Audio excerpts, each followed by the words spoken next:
ہم اپنی زندگی کس حال میں گزار رہے ہیں. ہماری زندگیوں کے اندر ایک بھی رسول اکرم صلی اللہ علیہ وسلم کا طریقہ پایا جاتا ہے؟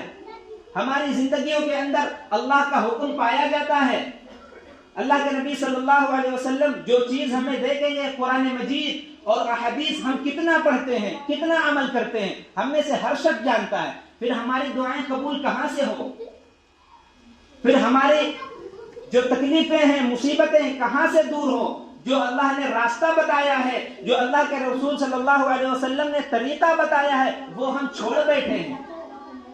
اسی لیے دنیا کے اندر ہم ذلیل اور رسوا ہیں، دنیا کے اندر ہم پریشان ہیں. ہمیں ہر شخص مٹانے کے لیے، ختم کرنے کے لیے، ہماری شریعت کو مٹانے کے لیے کمر کس چکا ہے.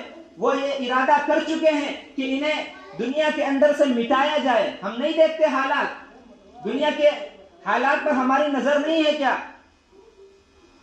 پوری دنیا کے اندر حالات دیکھو. مسلمانوں پر جو آزمائش آئی ہوئی ہے، یہ کیوں آئی ہوئی ہے؟ یہ جو مصیبتیں ان پر آئی ہوئی ہیں، یہ کیوں آئی ہے اور کس وجہ سے، یہ کیسے دور ہو سکتی ہیں؟ اللہ کے رسول صلی اللہ علیہ وسلم نے اس کا علاج بھی بتایا ہے. ان تنصروا اللہ ینصرکم، کہ تم دین کو مضبوطی کے ساتھ پکڑو، تم سنت اور شریعت کو مضبوطی کے ساتھ پکڑو، تم قرآن اور حدیث کو صحیح طریقے سے پکڑو اور اس پر عمل کرنے والے بڑھو اور ایک امت بن کر جیو.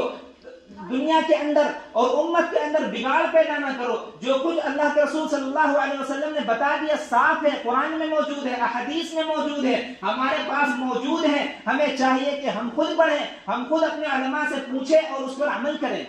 کیا مجبوری ہم کہ قرآن نہیں پڑھتے؟ کیا مجبوری ہم نماز نہیں پڑھتے؟ کیا مجبوری ہم دین نہیں پڑھتے؟ کیا مجبوری ہم اپنے بچوں کو دین نہیں سکھاتے؟ کون سی مجبوری ہے؟ ابھی ایسے حالات نہیں آئے ہوئے ہیں. جب حالات ہم پر آئیں گے تو ہم تو ایسے مسلمان بن چکے کہ ہم کلمہ لا الہ الا اللہ محمد رسول اللہ بھی چھوڑ دیں گے. ہم تو تھوڑے سے حالات آئیں گے ہم گھبرا جائیں گے، تھوڑے سے حالات آ جائیں گے ہم دین کو پیٹ دکھا دیں گے. ہم ایسے مسلمان بن گئے ہیں. حالانکہ ہمیں تو ایسا بننا چاہیے تھا. ہم ہر وقت ہر حالات کے لیے تیار رہتے. تم دیکھو نا فلسطین کے اندر، غزہ کے اندر پورے 2 سال ہو رہے، 1.5 سال ہو رہے ہیں، کیسی وہ زندگی گزار رہے ہیں. بموں کی برسات ہو رہی ہے، گولیوں کے بوچھاڑ ہو رہی، پھر بھی وہ دین نہیں چھوڑ رہے ہیں، وہ نماز نہیں چھوڑ رہے ہیں، وہ ذکر اذکار نہیں چھوڑ رہے ہیں، وہ تلاوت نہیں چھوڑ رہے ہیں. تم نہیں دیکھتے فلسطین کے اندر، غزہ کے اندر کیا حال ہے؟ کیا حال یہودیوں نے کیا ان غزہ کے مسلمانوں کا؟ آئے دن بم برسائے جا رہے ہیں، مظلوم بچے آہیں بھر رہے ہیں، رو رہے ہیں، لیکن لبوں پر شکوہ نہیں ہے، اللہ کا شکر ادا کر رہے. ایسی حالت میں بھی وہ نمازیں ادا کر رہے ہیں. ہم یہاں خوش ہیں، مطمئن ہیں، کوئی زبردستی نہیں، کوئی نہیں روکتا. کوئی ہمیں روکتا نماز پڑھنے کے لیے؟ کوئی ہمیں منع کرتا کہ روزہ نہ رکھو؟ کوئی منع یہ کرتا کہ تم داڑھیاں نہ رکھو؟ کون منع کرتا ہے؟ جب یہ وقت آ جائے گا تو ہم تو ایسے مسلمان بن گئے، ہم دین چھوڑ بیٹھیں گے، ہم دجال کے لشکر کے اندر شامل ہو جائیں گے. اگر جس طرح ہم یہ بدتمیزیاں کر رہے ہیں، جس طرح ہم دین کے اندر دین کو پیٹ دکھا رہے ہیں، جس طرح ہم اپنے دین سے دور ہیں، مسجدوں سے دور ہیں، عنقریب اللہ تعالی ہمیں دجال کے جو لشکر آئے گا ہمارا نام ان میں شامل کر دے گا، ہمیں پتہ نہیں چلے گا. اتنا برا حالات سے ملک گزر رہا ہے. پوری دنیا کے اندر مسلمانوں کے حالات کیا؟ ہم اب بھی اپنے اللہ سے نہیں جڑے، ہم اب بھی مسجدوں کو نہیں بھر رہے ہیں، ہم اب بھی نمازوں کے اندر سستی کر رہے ہیں، ہم اب بھی اللہ کے احکام چھوڑنے پر مطمئن بیٹھے ہیں.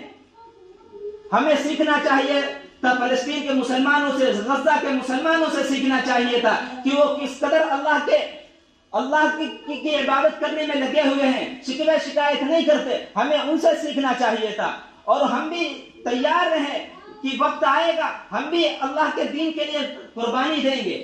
لیکن قربانی کون دے گا؟ جو دین پر عمل کر رہا ہوگا.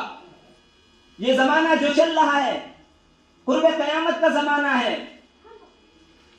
جتنے اللہ کے رسول صلی اللہ علیہ وسلم نے فتنے فرمائے تھے قیامت کے نزدیک آئیں گے، پوری نشانیاں پوری ہو رہی ہیں، دھیرے دھیرے سب پوری ہو رہی ہیں. اللہ کے رسول صلی اللہ علیہ وسلم نے فرمایا تھا زنا عام ہو جائے گا. آج زنا عام ہو گیا، بدکاری عام ہو گئی. اللہ کے رسول صلی اللہ علیہ وسلم نے فرمایا تھا جو نیچی قوم کے لوگ ہیں، بڑی بڑی عمارتیں بنائیں گے، وہ بھی نشانی پوری ہو چکی ہے۔ یہ زمانہ زیادہ دور کا نہیں ہے، یہ آزمائش کا زمانہ ہے۔ یہ اللہ رب العالمین اس زمانے کے اندر مسلمانوں کو چھانٹیں گے، جو سچے ایمان والے ہیں ان کو چھانٹیں گے، جو غیر ایمان والے ہیں، جو صرف نام ظاہر کرتے کہ ہم مسلمان ہیں، انہیں ایک جگہ الگ کر دے گا اور ہمیں پتہ بھی نہیں چلے گا۔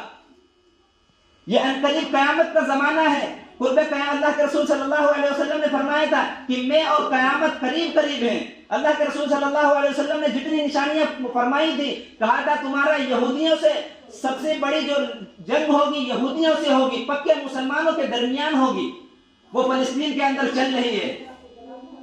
کہا تھا کہ سب سے بڑی جنگ ہوگی، بھیانک جنگ ہوگی، وہ 1.5 سال سے مسلمانوں کو مار رہے ہیں، وہ جنگ ہو رہی ہے۔ یہ زیادہ دوری کا زمانہ نہیں ہے۔ اس میں ہمیں چاہیے کہ ہم اللہ کا قرب حاصل کریں، ہم اللہ سے توبہ استغفار کریں، گناہوں پر روئیں اور اللہ سے ہم یہ دعا کریں، اے اللہ ہمیں حضرت عیسیٰ علیہ السلام کے لشکر میں شامل فرمانا، ہمیں دجال کے لشکر میں نہ شامل کرنا۔ اگر ہم کوشش کریں گے، ارادہ کریں گے اور اللہ کی عبادت کریں گے، اللہ رب العالمین ہمیں عیسیٰ علیہ السلام جب آئیں گے ان میں اگر ہم نہیں ہوں گے، ہمارے اولادوں کو ان کے لشکر میں شامل فرمائے گا۔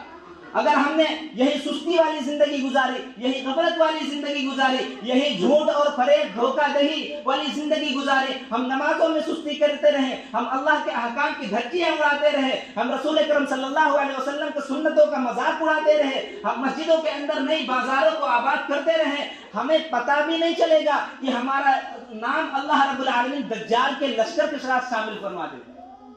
ہم کچھ نہیں کر سکتے، پھر ہم کہاں جائیں گے؟ کون ہماری سفارش بن کر آئے گا؟ کون ہمیں اللہ کے عذاب سے بچائے گا؟ اس لیے یہ وقت سونے کا نہیں ہے، یہ وقت غفلت کا نہیں ہے، یہ وقت اللہ تعالیٰ کی طرف رجوع کرنے کا وقت ہے۔ اس لیے ہم ارادہ کریں، نیت کریں، کوشش کریں کہ ہم اللہ کی طرف رجوع کریں گے اور مسجدوں کو آباد کریں گے، اور آج سے یہ نیت کر لیں کہ ہم نمازوں کی خوب پابندی کریں گے، ایک بھی نماز جان بوجھ کر نہیں چھوڑیں گے۔ مسلمان وہ کیسا جو جان بوجھ کر نماز چھوڑ دے؟ مسلمان وہ کیسا جن کے کانوں میں اذان کی آواز پڑے اور نماز کو نہ ہے؟ وہ کیسا مسلمان؟ اللہ کے رسول صلی اللہ علیہ وسلم کے زمانے میں تو منافقین کی بھی ہمت نہیں ہوتی تھی کہ وہ نماز نہ پڑھے۔ آج پکے لمبے چوڑے دعوے کرنے والے مسلمان اذان کی آواز سنتے مسجد نہیں آتے، پھر کہتے ہیں کہ ہمارے گھر میں بلائیں ہیں، مصیبتیں ہیں، قرآن خوانی کرائی جائے، دعا دم درود کرایا جائے، اس سے نہیں جائیں گی۔ جب تک کہ ہم اللہ کی طرف رجوع نہیں کریں گے، ہم خود اللہ سے اپنے گناہوں کی توبہ استغفار نہیں کریں گے، ہم خود اللہ رب العالمین سے اپنے گناہوں کی معافی نہیں مانگے، جب ہم اللہ رب العالمین سے معافی مانگیں گے اور اللہ رب العالمین سے ہم خود دعا کریں گے، اللہ رب العالمین ان سارے حالات کو دور